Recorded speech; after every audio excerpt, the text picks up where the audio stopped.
Welcome back to my YouTube channel maths by Mantra Yadav पर। आप देख रहे हैं मैथ के कुछ महत्वपूर्ण प्रश्न जो पिछले बोर्ड परीक्षाओं में आए हुए हैं। लेकिन अब बोर्ड परीक्षा तो खत्म हो गया, लेकिन हम आपके अगले 2025 के लिए मैं करा रहा हूं और कुछ टाइम बाद आपका बुक सोल्यूशन होता जाएगा।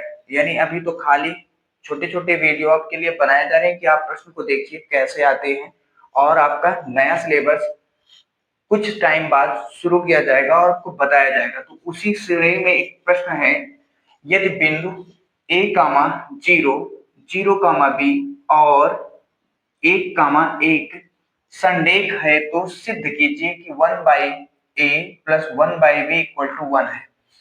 तो संरेख की अवस्था में जब संरेख कहता है तो हम यहाँ पे एक फार्मूला लगाएंगे। हम कहते हैं, मान लेंगे, क्या माना कि ये जो x1 है, x1 कामा y1 ये कितने के बराबर है, तो हम कहेंगे a कामा 0 के बराबर है। ठीक, और x2 बराबर कितना हो जाएगा, x2 कामा y2 किसके बराबर हो जाएगा, तो कहेंगे 0 कामा b के बराबर हो जाएगा। इसी प्रकार x3 कामा y3 किसके बराबर हो जाएगा, तो 1 कामा 1 के बराबर हो जाएगा। ये है हमारा प्रश्न। तो हम इजिली इसको इस तरह भी लिख सकते हैं कि x1 बराबर a, x2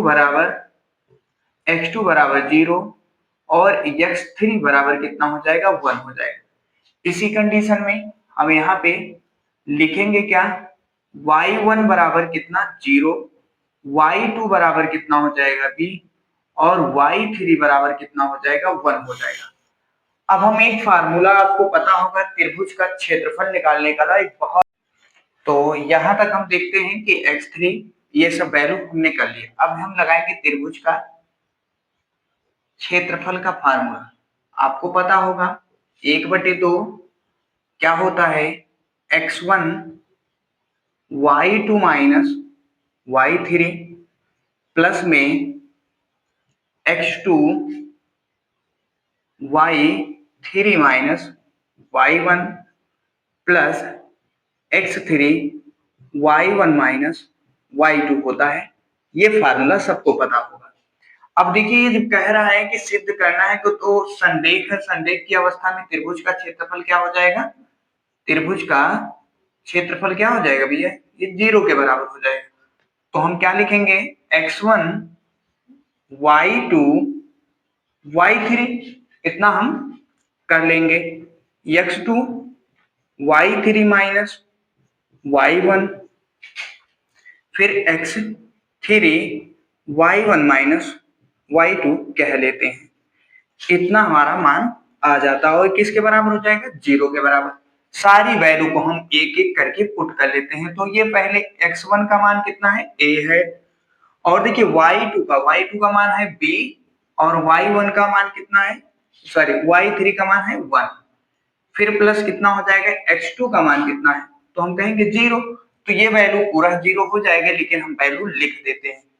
तो 1 माइनस y1 का मान है 0 प्लस कितना, x3 का मान 1 है और y1 का मान 0 है, y2 का मान b है। ठीक है, ये मिल गया।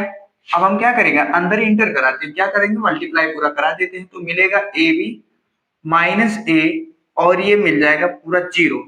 ठीक, और ये देखिए 1 का मल्टीप्लाई b के साथ करेंगे, 0 के साथ करेंगे 0 हो जाएगा, लेकिन b के साथ करेंगे तो क्या मिल जाएगा, माइनस, यहाँ पे मिल जाएगा b इक्वल टू 0 मिल जाएगा। अब हम क्या करेंगे, A B minus A minus B equal to 0, A B को ट्रांसफर कर देता हूं इधर, पक्षांतर करने पर क्या करेंगे, पक्षांतर करने पर तो यहां से मिल जाएगा कितना, minus A minus B equal to में कितना हो जाएगा, माइनस ए बी, पक्षांतर करने पर माइनस कॉमन लेंगे तो मिलेगा ए प्लस बी इक्वल टू में ए बी। अब क्या करेंगे, दोनों पक्षों में, दोनों पक्षों में क्या करेंगे, पक्षों में ए बी से भाग देने पर, भाग देने पर तो हम दे देते हैं a upon A B plus में b अपान में ए बी और ए बी अपान में ए बी मिल जाएगा। ठीक, a से a कैंसिल हो जाएगा, b से b कैंसिल हो जाएगा और ये इससे कट जाएगा। तो हम इसको आगे कर लेता हूं a और 1 अपान b इक्वल टू में 1। यही हमारे सवाल का आंसर है जो हमें सिद्ध करके लेके आना था। तो इसी के साथ हमारा ये सवाल कंप्लीट होता है। और आप इस सवाल का स्क्रीनशॉट लेना चाहें तो बिल्कुल स्क्रीनशॉट ले सकते हैं। बहुत आसान तरीके से मैं बताने की कोशिश किया हूं।